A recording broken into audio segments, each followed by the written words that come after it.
Dr. Baby Chakrapani PS, Director, Center for Neuroscience and Assistant Professor, Department of Biotechnology, CUSAT, for keynote address.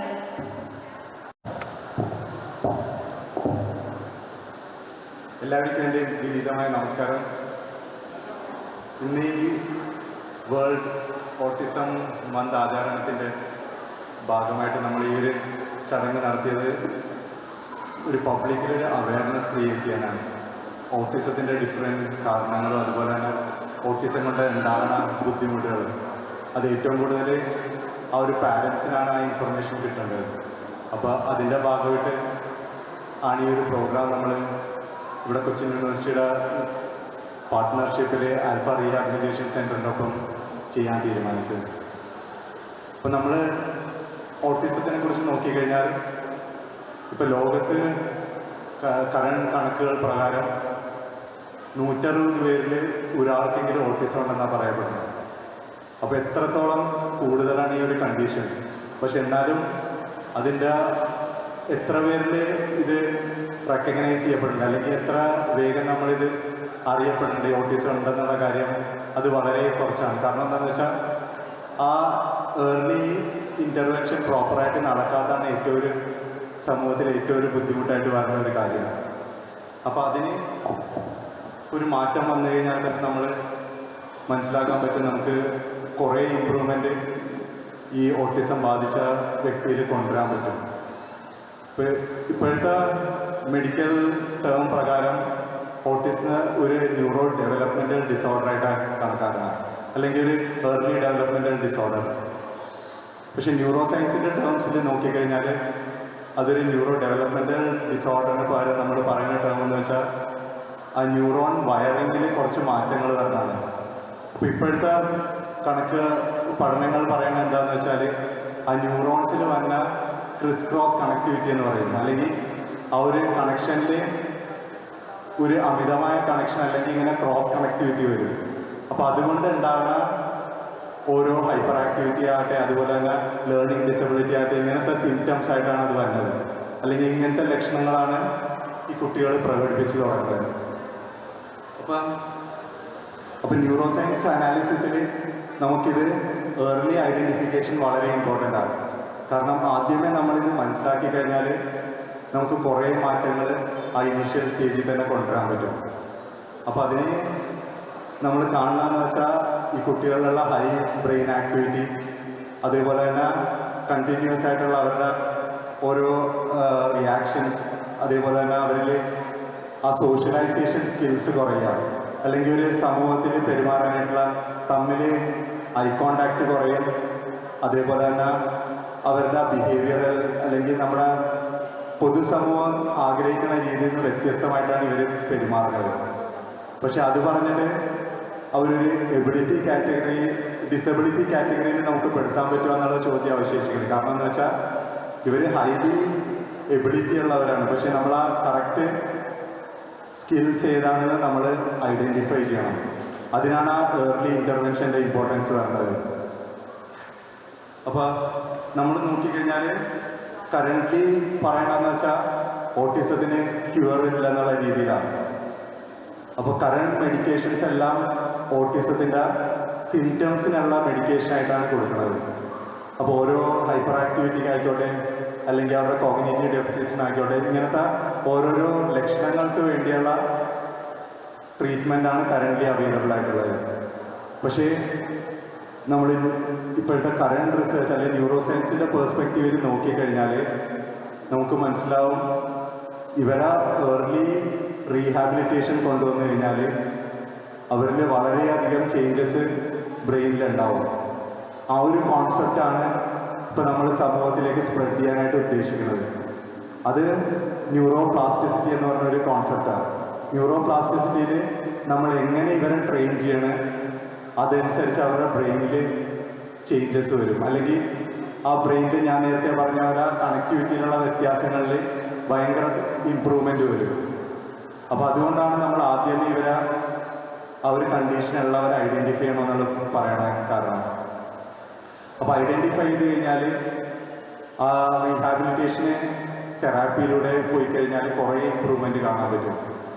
അതേപോലെ തന്നെ അവരിലുള്ള ആ ഒരു പെരുമാറ്റ വൈകല്യങ്ങളെല്ലാം ഒരു പരിധിവരെ നമുക്ക് ഇമ്പ്രൂവ് ചെയ്യാം വിത്തൗട്ട് എനി മെഡിക്കേഷൻ. അപ്പോൾ അതാണ് അതിൻ്റെ അഡ്വാൻറ്റേജ്. നമ്മൾ ആ ന്യൂറോ സയൻസിൻ്റെ ഈ കോൺസെപ്റ്റ് ഉപയോഗിച്ചിട്ട് ആ ഒരു ന്യൂറോപ്ലാസ്റ്റിസിറ്റി കൊണ്ടുവരുമ്പോഴത്തേക്ക് അല്ലെങ്കിൽ ബ്രെയിനിൽ ചേഞ്ചസ് റീഹാബിലിറ്റേഷൻ തെറാപ്പിയിലൂടെയൊക്കെ കൊണ്ടുവരാൻ ശ്രമിക്കുമ്പോൾ അവരിൽ വളരെയധികം മാറ്റങ്ങളാണ് കാണുന്നത്. അപ്പോൾ ആ ഒരു മാറ്റങ്ങളുടെ ഭാഗമായിട്ടാണ് നമ്മൾ ആൽഫ റീഹാബിലിറ്റേഷൻ സെൻറ്റർ വിസിറ്റ് ചെയ്തപ്പോഴും അവിടെയുള്ള കുട്ടികൾക്കൊക്കെ ഇമ്പ്രൂവ്മെൻറ്റ് കുറേ നമ്മൾ കണ്ടിരുന്ന് അതിൻ്റെ ബേസിലാണ് ഇങ്ങനെ ഒരു കൊളാബറേറ്റീവ് വെഞ്ചർ തുടങ്ങാൻ കാരണം. ഇപ്പോൾ Cochin university centre for neuro science കുറേ ആക്ടിവിറ്റികൾ ചെയ്യുന്നുണ്ട്. അത് സയൻസിനെ കുറേ കൂടെ പോപ്പുലറൈസ് ചെയ്യുക, അല്ലെങ്കിൽ ന്യൂറോ സയൻസിനെ കുറച്ചും കൂടെ ജനങ്ങളിലേക്ക് എത്തിക്കാൻ വേണ്ടിയാണ് സെൻറ്റർ ഫോർ ന്യൂറോ സയൻസ് ചെയ്യുന്നത്. അത് അൽഷീമേഴ്സിൽ ഞങ്ങളിപ്പോൾ ഒരു ഉദ്ബോധം എന്ന് പറഞ്ഞൊരു പ്രോജക്റ്റ് ചെയ്യുന്നുണ്ട്. അതുപോലെ പാർക്കിൻസൺസിൽ റിസർച്ച് നടക്കുന്നുണ്ട്. പിന്നെ കുറേ അധികം ന്യൂറോ ഡീജനറേറ്റീവ് കണ്ടീഷനിൽ നടക്കുന്നുണ്ട്. പക്ഷെ കുട്ടികളിലുള്ള ഒരു ഡിസോർഡറിൽ ഇത് ആദ്യത്തെ ഒരു വെഞ്ചറാണ് കൊച്ചിൻ യൂണിവേഴ്സിറ്റിയുടെ. അപ്പോൾ അതിൽ നമ്മൾ മെയിനായിട്ട് ഉദ്ദേശിക്കണമെന്ന് പറഞ്ഞാൽ ഇങ്ങനെ ഓട്ടിസം പോലത്തെ കണ്ടീഷൻ ബാധിച്ചേക്കുന്നവരുടെ ഏർലി ഐഡൻറ്റിഫൈ ചെയ്യാം. അപ്പോൾ ഏർലി ഐഡൻറ്റിഫൈ ചെയ്തിട്ട് എങ്ങനെ അവരെ പൊതുസമൂഹത്തിൽ ഇടപെടുന്ന രീതിയിൽ കൊണ്ടുവരാൻ പറ്റും, അവരുടെ ബ്രെയിൻ കണക്ഷൻസിൽ എങ്ങനെ മാറ്റം വരുത്താൻ പറ്റും. അപ്പോൾ ആ ഒരു കോൺസെപ്റ്റാണ് നമ്മൾ ഈ സെൻറ്ററിലൂടെ ഈ ഒരു കൊളാബറേഷനിലൂടെ ഉദ്ദേശിക്കുന്നത്. അപ്പോൾ ആൽഫ റീഹാബിലിറ്റേഷൻ സെൻ്ററായിട്ടുള്ള ഈ ഒരു കൊളാബറേഷൻ എനിക്ക് തോന്നുന്നത് ഒരു യൂണിവേഴ്സിറ്റി ഒരു സെൻ്ററായിട്ട് അല്ലെങ്കിൽ ഒരു യൂണിവേഴ്സിറ്റി ഒരു ഇങ്ങനത്തെ ഓട്ടിസത്തിൽ വർക്ക് ചെയ്യണ ഒരു സെൻ്ററായിട്ട് കൊളാബറേറ്റ് ചെയ്ത് വർക്ക് ചെയ്യണ ഇന്ത്യയിൽ തന്നെ ആദ്യമാണെന്നാണ് തോന്നുന്നത്. കാരണം ഇങ്ങനത്തെ കുട്ടികളിലുള്ള ഇമ്പ്രൂവ്മെൻറ്റ് നമുക്ക് ക്വാണ്ടിഫൈ ചെയ്യാൻ പറ്റണം. അപ്പോൾ സാധാരണ എന്താ ചെയ്യണമെന്ന് വെച്ചാൽ ഇമ്പ്രൂവ്മെൻ്റ് ഉണ്ട്, അല്ലെങ്കിൽ അവർക്ക് സോഷ്യൽ സ്കിൽസ് ഇമ്പ്രൂവ് ആയി. പക്ഷെ അത് നമുക്കൊരു സമൂഹത്തിൽ കൊണ്ടുവരണമെങ്കിൽ അല്ലെങ്കിൽ ഒരു ജനറൽ ലോകത്തിൻ്റെ മുമ്പിൽ കാണിക്കണമെങ്കിൽ നമുക്കതൊരു റിസർച്ച് മോഡിൽ കൊണ്ടുവരണം. അപ്പോൾ ആ ഒരു റിസർച്ച് മോഡിൽ വർക്കൗട്ട് ചെയ്യിപ്പിക്കാൻ വേണ്ടിയാണ് സെൻറ്റർ ഫോർ ന്യൂറോ സയൻസ് ഇങ്ങനത്തെ ഒരു അസോസിയേഷൻ ബിൽഡ് ചെയ്തത്.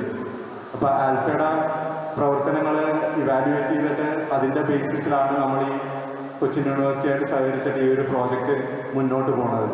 അപ്പോൾ അതിന് ഷാനി മാഡത്തിൻ്റെയൊക്കെ വളരെയധികം റോളുണ്ട്. കാരണം ഇത്രയും ഒരു 8 വർഷത്തെ സേവനം നോക്കിക്കഴിഞ്ഞാൽ നമുക്ക് മനസ്സിലാവും എത്രത്തോളം കുട്ടികൾ ആ ഇമ്പ്രൂവ്മെൻറ്റ് കാണിച്ചെന്നുള്ളത്. അപ്പോൾ അതിന് നമ്മൾ നെക്സ്റ്റ് തലത്തിലേക്ക് കൊണ്ടുവരാൻ വേണ്ടിയാണ് ഈ ഒരു അസോസിയേഷൻ വഴി ഉദ്ദേശിക്കുന്നത്. ഇനി കറൻ്റ്ലി ഇപ്പോൾ റിസർച്ചിൻ്റെ മേഖലയിൽ പറയുകയാണെങ്കിൽ ഈ ഒരു ഓട്ടിസം പോലത്തെ കണ്ടീഷൻ നമ്മളിപ്പോൾ പറയണതെന്ന് വെച്ചാൽ ശരിക്കും തലച്ചോറിലാണ് ബാധിക്കണമെങ്കിലും അതിൻ്റെ ആദ്യത്തെ ലക്ഷണങ്ങൾ കണ്ടുകൊണ്ടുവന്നത് അവരുടെ ആമാശയത്തിലാണെന്നാണ് പറയുന്നത്.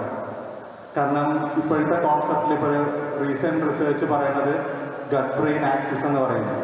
ആ ഗട്ട് ബ്രെയിൻ ആക്സിസിൻ്റെ റോള് വളരെ ഇമ്പോർട്ടൻ്റ് ആണ്. കാരണം ആ ഒരു ഗട്ടിൽ അല്ലെങ്കിൽ നമ്മുടെ ആമാശയത്തിലുള്ള സൂക്ഷ്മാണുക്കൾ നമ്മുടെ സാധാരണ ഒരു ഹെൽത്തി ഇൻഡിവിജ്വലിൽ നിന്ന് വ്യത്യസ്തമായിരിക്കും ഓട്ടിസം വരുമ്പോഴുള്ള കണ്ടീഷൻ വരുമ്പോൾ.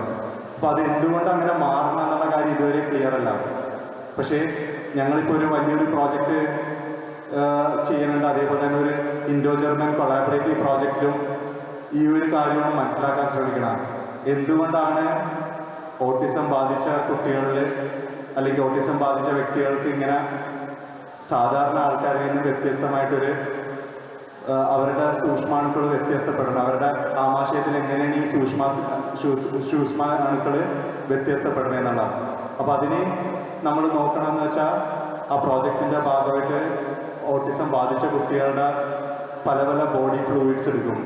ഇപ്പോൾ അവരുടെ മെയിനായിട്ട് നോക്കണമെന്ന് വെച്ചാൽ അവരുടെ ഏതെങ്കിലും ഈ വ്യത്യസ്തപ്പെടുന്ന ബാക്ടീരിയ അല്ലെങ്കിൽ ഈ സൂക്ഷ്മാണുക്കൾ റിലീസ് ചെയ്യണ മെറ്റബോളൈറ്റ് എന്ന് പറഞ്ഞാൽ ഈ രാസപ്രവർത്തനങ്ങൾ ഉണ്ടാകുന്ന ഈ രാസവസ്തുക്കൾ അവരുടെ ബ്ലഡിൽ അല്ലെങ്കിൽ യൂറിനിൽ ഏതെങ്കിലും ഇതിൽ കണ്ടു കഴിഞ്ഞാൽ അത് നമുക്കൊരു ഏർലി ഡയഗ്നോസ്റ്റിക് മാർക്കറായിട്ട് എടുക്കാം. എന്നുവെച്ചാൽ സാധാരണ ഓട്ടിസം കണ്ടെത്തുമ്പോൾ കുറേ വൈകി പോകും. ഇപ്പോൾ ഇന്ത്യയിൽ തന്നെ ഏകദേശം 4.5 വയസ്സാണ് ആവറേജ് ഏജ് ഓട്ടിസം കണ്ടെത്തുന്നത്. അപ്പോൾ ആ 4.5 വയസ്സെന്ന് പറഞ്ഞാൽ അവരുടെ ബ്രെയിനിൽ അത്രയും ചേഞ്ചസ് വന്നു കഴിഞ്ഞിട്ടുള്ള ഒരു അവസ്ഥയാണ്. അപ്പോൾ അതിന് പകരം നമ്മൾ പറയണമെന്ന് വെച്ചാൽ ഏറ്റവും കൂടുതൽ നമ്മുടെ ബ്രെയിൻ അല്ലെങ്കിൽ തലച്ചോറിൽ വ്യത്യാസങ്ങൾ വന്നത് ആദ്യത്തെ 2 വർഷത്തിലാണ്. ആദ്യത്തെ 2 വർഷത്തിൽ 2 കോൺസെപ്റ്റാണ് ബ്രെയിനിൽ നടക്കുന്നത്. ഒന്ന് ന്യൂറോജെനിസിസ് എന്ന് പറഞ്ഞാൽ പുതിയ ന്യൂറോൺസ് ഉണ്ടാകുന്നത്. പിന്നെ രണ്ടാമത്തത് ന്യൂറോപ്ലാസ്റ്റിസിറ്റി എന്ന് വെച്ചാൽ ഉള്ള കോശങ്ങൾ പുതിയ പുതിയ കണക്ഷൻസ് ഉണ്ടാക്കും. അപ്പോൾ ഇതെല്ലാം നടക്കുന്നത് ആദ്യത്തെ 2 വർഷത്തിലാണ്. അപ്പോൾ ആദ്യ 2 വർഷം ഭയങ്കര ഇമ്പോർട്ടൻ്റ് ആണ് കുട്ടികളുടെ ഡെവലപ്മെൻറ്റിൽ, പ്രത്യേകിച്ച് തലച്ചോറിൻ്റെ കേസിൽ വരുമ്പോഴത്തേക്കും. അപ്പോൾ ആ 2 വർഷത്തിൽ നമുക്ക് എന്തെങ്കിലും ചെയ്യാൻ കഴിഞ്ഞു കഴിഞ്ഞാൽ അവരുടെ ഇമ്പ്രൂവ്മെൻറ്റ് ഓട്ടിസത്തിൻ്റെ കേസിൽ വളരെ അധികമായിരിക്കും. അപ്പോൾ അതാണ് നമ്മൾ ഈ റിസർച്ചിലൂടെ ഉദ്ദേശിക്കുന്ന എന്തെങ്കിലും ഒരു പുതിയ ബയോമാർക്കേഴ്സ് അല്ലെങ്കിൽ എന്തെങ്കിലും ഇൻഡിക്കേറ്റർ ആയിട്ടുള്ള കെമിക്കൽസ് നമുക്ക് അവരുടെ പല പല ബോഡി ഫ്ലൂയിഡ്സ് അല്ലെങ്കിൽ അവരുടെ സലൈവയിൽ നിന്ന് ഏതെങ്കിലും ഒരു ഇതിൽ നിന്ന് എടുക്കാൻ പറ്റുമോ, എന്നിട്ട് അതിലെന്തെങ്കിലും വ്യത്യാസം ഉണ്ടോ എന്ന് നോക്കാം എന്ന റിസർച്ചാണ് ഇപ്പോൾ നടന്നുകൊണ്ടിരിക്കുന്നത്. ഇപ്പോൾ കുറേ പഠനങ്ങൾ കാണിക്കണമെന്ന് വെച്ചാൽ അവരുടെ ഈ ഗട്ട് ബ്രെയിൻ ആക്സിസിലുള്ള തകരാറ് റിപ്പയർ ചെയ്ത് കഴിഞ്ഞാൽ ഒരു പരിധിവരെ അവരുടെ സിംറ്റംസ് മെച്ചപ്പെടാനായിട്ട് കണ്ടിട്ടുണ്ട്. അപ്പോൾ ആ ഒരു മേഖലയിൽ സെൻറ്ററിൽ റിസർച്ച് നടക്കുന്നുണ്ട്. അതിൻ്റെ തുടർ പഠനത്തിൻ്റെ റിസൾട്ട്സ് നമുക്ക് ഇനി അടുത്ത മീറ്റിങ്ങിലൊക്കെ കൂടുതൽ എനിക്ക് ഡിസ്കസ് ചെയ്യാൻ പറ്റും. കാരണം എന്താണെന്ന് വെച്ചാൽ ഇപ്പം അതിൻ്റെ ആദ്യത്തെ 1 വർഷവും കഴിഞ്ഞിട്ടുള്ളൂ. അപ്പോൾ ഇനി അതിൻ്റെ കൂടുതൽ റിസൾട്ട് അടുത്ത മീറ്റിങ്ങുകളിൽ എനിക്ക് നിങ്ങളോട് ഷെയർ ചെയ്യാൻ പറ്റും.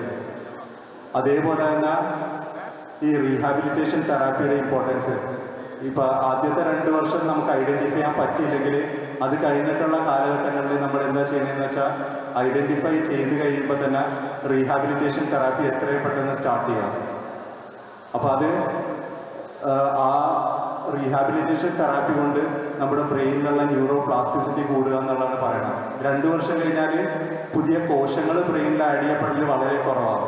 പക്ഷേ ന്യൂറോ പ്ലാസ്റ്റിസിറ്റി എന്ന് പറഞ്ഞാൽ ഈ ഒരു ന്യൂറോണിന് പല പല അല്ലെങ്കിൽ ഒരു ബ്രെയിനിലുള്ള കോശത്തിൽ പല പല കോശങ്ങളായിട്ട് കണക്ട് ചെയ്ത് കണക്ഷൻസ് കൂടുതൽ ഉണ്ടാക്കാൻ പറ്റും. ആ കണക്ഷൻസ് ആണ് ശരിക്കും പറഞ്ഞാൽ നമ്മുടെ ബിഹേവിയറിനെ അല്ലെങ്കിൽ നമ്മുടെ പെരുമാറ്റം എല്ലാം ഗവേൺ ചെയ്യണത്. അപ്പോൾ അത് നമ്മൾ ആ ഒരു മാറ്റം ബിഹേവിയറൽ തെറാപ്പിയിലൂടെ കൊണ്ടുവരാൻ ഉദ്ദേശിക്കണം.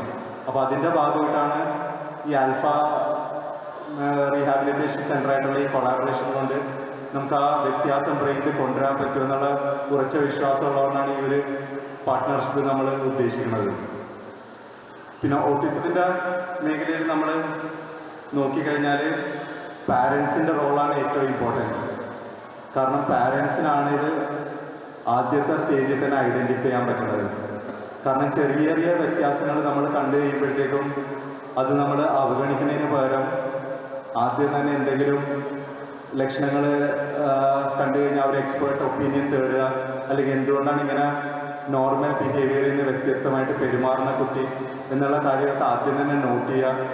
എന്നിട്ട് അത് ഏർലി ഡിറ്റക്ഷൻ നടന്നു കഴിഞ്ഞാൽ നമുക്ക് കുറേ ഇവരുടെ ബ്രെയിൻ കണക്ഷനിൽ വ്യത്യാസം കൊണ്ടുവരാൻ പറ്റും.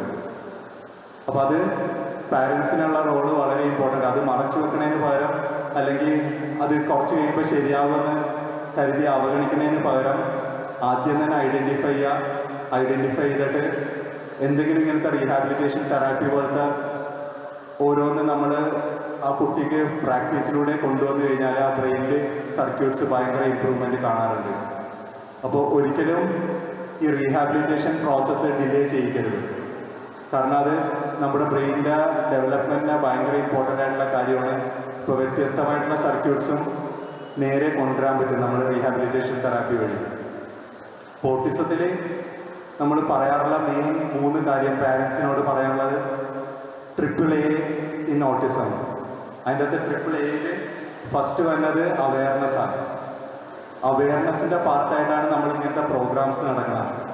അല്ലെങ്കിൽ ഇങ്ങനത്തെ പ്രോഗ്രാംസിലൂടെ പാരൻസിലേക്കൊക്കെ റീസെൻ്റായിട്ട് എന്താണ് ഓട്ടിസം ഇതിൽ നടക്കുന്ന ഗവേഷണങ്ങൾ, അതുപോലെ തന്നെ മെഡിക്കൽ പ്രാക്ടീസസിൽ എന്തൊക്കെ ഇമ്പ്രൂവ്മെൻറ്റ്സ് ആണ് വന്നേക്കുന്നത്, ഇതെല്ലാം പാരൻസിലേക്ക് എത്തിക്കുന്നത് അവെയർനെസ്സിൻ്റെ ഭാഗമാണ്.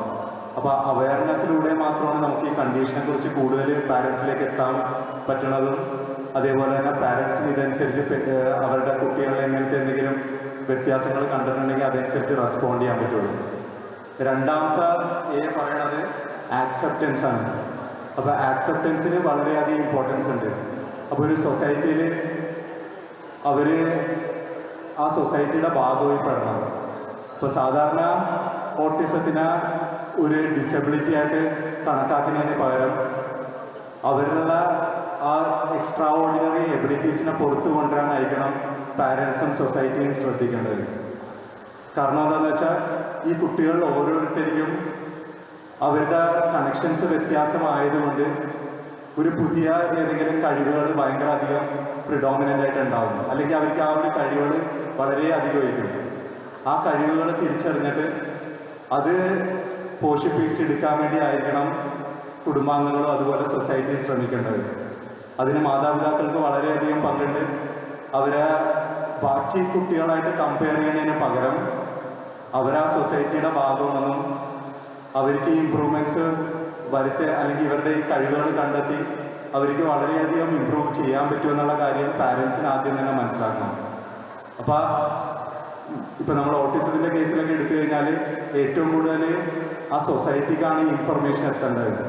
കാരണം സൊസൈറ്റിയുടെ ഭാഗമായി മാറണമെങ്കിൽ ഈ കുട്ടികൾ, അല്ലാതെ അവർ വേറെ ആയിട്ട് കണക്കാക്കേണ്ട ഒരു കാര്യമില്ല. ഇപ്പം എനിക്കറിയാവുന്ന കുറേ കമ്പനീസ് ഇപ്പം ഓട്ടിസം ബാധിച്ച കുട്ടികൾക്ക് വേണ്ടി മാത്രം IT ജോബ്സ് കൊടുക്കാറുണ്ട്.